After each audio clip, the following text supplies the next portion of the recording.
दोस्तों एक देवर के अपनी भाभी से हो जाते हैं बहुत ही प्यारे संबंध। और दोस्तों इन प्यारे संबंधों के बीच में उनके साथ बन जाते हैं अवैध संबंध, और ऐसे अवैध संबंध जिनका मतलब ही कुछ और होता है। दोस्तों इन अवैध संबंधों की आड़ में उन दोनों ने एक इतना खतरनाक कांड कर दिया जिसे जानकर आप हैरान रह जाएंगे। दोस्तों उन्हें ढूंढने के लिए पुलिस ने उन पर 25-25 हजार रुपये का इनाम तक जारी कर दिया। और दोस्तों वो लोग मिले एक ऐसी जगह पर जहां पर शायद कोई कल्पना भी नहीं कर सकता। आखिर उन लोगों ने ऐसा क्या किया है, इस बात को जानकर आप वाकई में हैरान रह जाने वाले हैं। दोस्तों ये आज का मामला एक ऐसी जगह का है जहां पर एक व्यक्ति अपनी एक भाभी के साथ ऐसे प्रेम संबंध रखता है और उनके चलते ही वह अपने ही भाई के साथ कुछ ऐसा कर देता है जिसे जानकर वाकई में आप हैरान रह जाएंगे।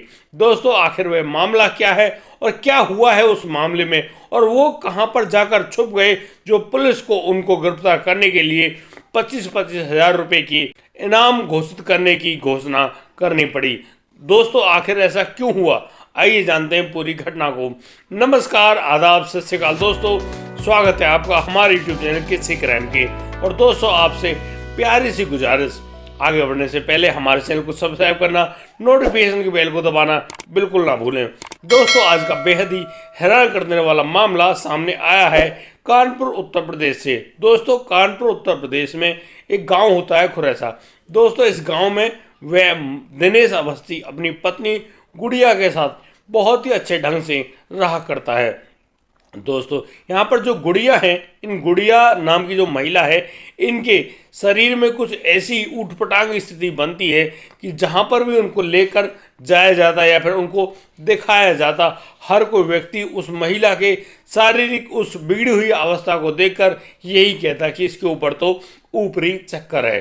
दोस्तों जिस प्रकार से उनका यह इलाज चल रहा था, यहाँ पर तो बहुत सारे बाबा तांत्रिक वगैरह की जरूरत अवश्य पड़ती है, क्योंकि डॉक्टर तो फेल हो गए थे कि आखिर इनका इलाज कैसे किया जाए। लेकिन दोस्तों जब लगातार इस प्रकार की प्रक्रिया चलती रही तब जाकर यह निश्चित हो पाया कि वाकई में इस महिला गुड़िया के ऊपर एक ऊपरी चक्कर है। दोस्तों यहाँ पर दिनेश अपनी पत्नी गुड़िया को जगह जगह दिखाया करता, लेकिन उनको अभी तक कामयाबी हाथ नहीं लग पाई थी।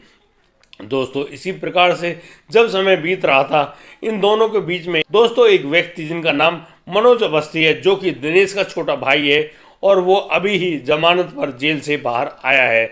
यानी कि अब वह जो मनोज है वह अपनी भाभी गुड़िया को दिखाने का प्रण लेता है और कहता है कि मैं अपनी भाभी को ठीक करके ही दिखाऊंगा।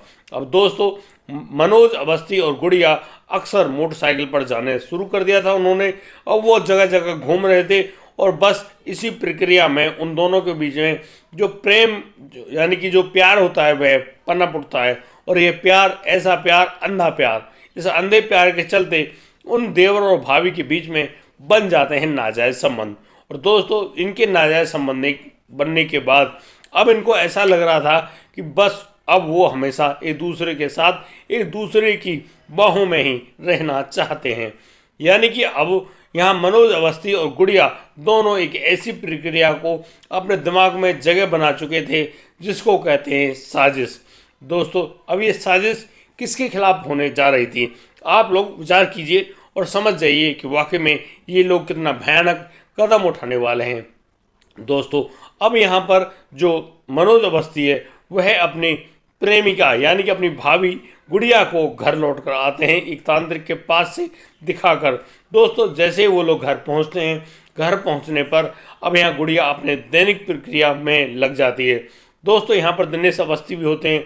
दिनेश अवस्थी जो कि एक छोटी सी कंपनी में कामगार हैं, वो भी अब लौट कर आते हैं। अब शाम के समय जब दिनेश अवस्थी खाना खा पीकर अपने घर में ही सो जाता है, तो दोस्तों यहाँ पर रात के करीब 11 बजे मनोज अवस्थी जो कि बाहर वाले कमरे में सोता है, उसी गुड़िया का देवर है, वह आता है, अपनी भाभी गुड़िया को जगाता है और फिर उन दोनों के बीच में बनते हैं वही नाजायज संबंध। और दोस्तों उसके बाद अब वो दोनों एक ऐसा निर्णय लेते हैं जिस निर्णय को जानकर आप हैरान रह जाएंगे। यहाँ पर मनोज अवस्थी खड़ा होता है और वह गुड़िया की चुन्नी को उठाता है और उसी गुड़िया की चुन्नी को लेकर वह अपने भाई दिनेश अवस्थी की गला घोट देता है। दोस्तों, गला घोटने के फलस्वरूप वहीं पर जो दिनेश अवस्थी है उनकी मौत हो जाती है। दोस्तों, हालांकि ये बहुत बड़ा कदम था, लेकिन इस कदम को उठाने में मनोज अवस्थी के हाथ बिल्कुल भी नहीं कांपे। उसने अपने भाई के साथ इतना बुरा कांड कर दिया जिससे जानकर आप लोग भी हैरान रह रहे होंगे कि आखिर यह मनोज दिनेश को अपने रास्ते से क्यों हटाना चाह रहा था। अब दोस्तों, दिनेश के साथ यह कांड करने के बाद अब मनोज और गुड़िया दोनों उस घर से लापता हो जाते हैं। वो भाग जाते हैं, लेकिन वो गए कहाँ, किसी को उनके बारे में कोई भी जानकारी नहीं है। दोस्तों, दिनेश की जब जो मृत शरीर पाया जाता है उनके घर में, पुलिस अब पूरा मामला दर्ज करती है, उनके शव का जैसे तैसे अंतिम संस्कार करवाती है। उसके बाद अब वह लगातार ढूंढ रही है दिनेश की पत्नी गुड़िया और दिनेश के छोटे भाई मनोज अवस्थी को, क्योंकि गांव में सभी ने बता दिया था कि इन दोनों को साथ साथ आते जाते देखा गया था। अब दोस्तों, पुलिस जो कि लगातार मनोज अवस्थी और गुड़िया को ढूंढ रही थी, क्योंकि मनोज अवस्थी तो जमानत पर जेल से बाहर आया था, उसको वापस दोबारा जेल जाना था, लेकिन वह तय समय पर जेल नहीं पहुंचा था, इसलिए पुलिस उसकी भी जांच कर रही थी। लेकिन जब यह कांड हो गया था, अब तो पुलिस को उसकी कुछ ज़्यादा ही मांग हो रही थी, इसीलिए पुलिस ने अब उन दोनों मुजरिमों पर 25-25 हज़ार रुपये की रकम तय कर दी थी। इनाम घोषित कर दिया था कि जो भी व्यक्ति इनके बारे में हमें जानकारी देगा, हम उन लोगों को इतने रुपए देकर पुरस्कृत करेंगे। लेकिन तमाम कोशिशों के बावजूद उन दोनों के बारे में कोई भी जानकारी नहीं मिलती है। दोस्तों, अब पुलिस को एक ऐसी अहम जानकारी मिलती है कि इस प्रकार के दो व्यक्ति उनको देखा गया है छत्तीसगढ़ में जो बागेश्वर धाम है, बागेश्वर धाम में ये लोग काम किया करते हैं। यानी कि एक ऐसा काम जिसको जानकर आप लोग हैरान रह जाने वाले हैं। दोस्तों, जब पुलिस वहाँ पर पहुँचती है और पुलिस उन दोनों को सही ढंग से तलाश कर रही होती है, तो हजारों वहाँ पर कामगार हैं, उन लोगों में से दिनेश के भाई मनोज को ढूंढ निकालती है। यानी कि मनोज अवस्थी को गिरफ्तार कर लिया जाता है और मनोज अवस्थी की ही निशानदेही पर उसकी भाभी गुड़िया को भी बागेश्वर धाम से गिरफ्तार कर लिया जाता है। दोस्तों, यहाँ पुलिस अपनी कड़ी पूछताछ करती है मनोज के साथ, तो यहाँ पर मनोज कहता है कि हाँ, वही दोषी है, उसने ही वह अपने दिनेश अवस्थी नामक जो भाई हैं उनकी जान ली है और वही अपनी भाभी को यहाँ पर दिखाने के लिए लाया है। यानी कि बागेश्वर धाम में झाड़ फूंक करवाकर अपनी भाभी को उन भूत प्रेतों से छुटकारा दिलाने के लिए वह यहाँ लाया है। यहाँ पर जब पुलिस और भी ज़्यादा पूछताछ करती है तो पता चलता है कि वाकई में ये लोग दोनों एक होटल पे, यानी कि जो रोड के किनारे ढाबा होता है, उस ढाबे पे काम किया करते हैं। और दोस्तों, वहाँ पर काम करने के बाद रात्रि के समय ये दोनों बागेश्वर धाम पहुँच जाया करते हैं। बागेश्वर धाम में फिर वही तंत्र प्रक्रिया और जो मनोज है वह अपना काम किया करता है। काम मतलब वहाँ पर थोड़ी बहुत जो मजदूरी होती है वो करता है और उसी से खाना पानी यानी कि अपना पैसे जुटा रहा होता है। वह अपनी भाभी को ठीक कराने के लिए वहाँ पर लाया गया था। यानी कि मनोज ने इस बात को स्वीकार किया कि वह यहाँ पर अपनी भाभी को भूत प्रेत की जो बाधा है उससे दूर कराना चाहता था, उससे बचाना चाहता था, इसीलिए वह बागेश्वर धाम आया। और उसने इस बात को भी स्वीकार कर लिया कि उसने ही अपने बड़े भाई दिनेश अवस्थी की जान ली है। लेकिन दोस्तों, जब पुलिस ने उस गुड़िया नाम की महिला को भी गिरफ्तार किया और उससे अलग से पूछताछ करी, तो वहाँ पर जो गुड़िया है उसने बेहद ही चौंका देने वाले बयान जारी किए। दोस्तों, यहाँ पर गुड़िया बताती हैं कि वो अपने देवर मनोज अवस्थी से बहुत ज़्यादा प्यार करने लगी थी और इसी प्यार करने के चलते उन दोनों के बीच में नाजायज़ संबंध बन गए थे। और इन्हीं नाजायज़ संबंधों के चलते वो दोनों एक दूसरे को जिस प्रकार से दिल दे बैठे थे, उस तरीके से अब दिनेश अवस्थी उनको बीच की बाधा नजर आने लगा था। दोस्तों, दिनेश को जब मनोज और गुड़िया के बारे में, उनके जो अवैध संबंध है उसके बारे में जानकारी लग गई थी, तो यहाँ पर दिनेश ने अपनी पत्नी गुड़िया को बार बार समझाया, रोका टोका और 100 बात कही। उसके बावजूद गुड़िया बात नहीं मानती है अपने पति दिनेश की। और दोस्तों, आए दिन उनके घरों में झगड़ा हुआ करता है और इसी प्रकार के झगड़ों को जब गुड़िया अपने प्रेमी मनोज अवस्थी को बताती है तो मनोज अवस्थी भी चौंक जाता है और वह कहता है उनके दिमाग में एक ऐसी साजिश बनती है। उस साजिश के चलते ही वो दोनों एक बात के निर्णय पर पहुंचते हैं कि अब उन दोनों के बीच में से यानी कि दिनेश नाम के जो कांटा है उसको निकाल दिया जाएगा। और दोस्तों रही बात यह कब होगा, तो उस दिन जब वे तांत्रिक के पास गए थे मोटरसाइकिल पर, जब ये वहाँ से लौट रहे थे, तभी इन लोगों के दिमाग में यह प्लानिंग रंग लाई।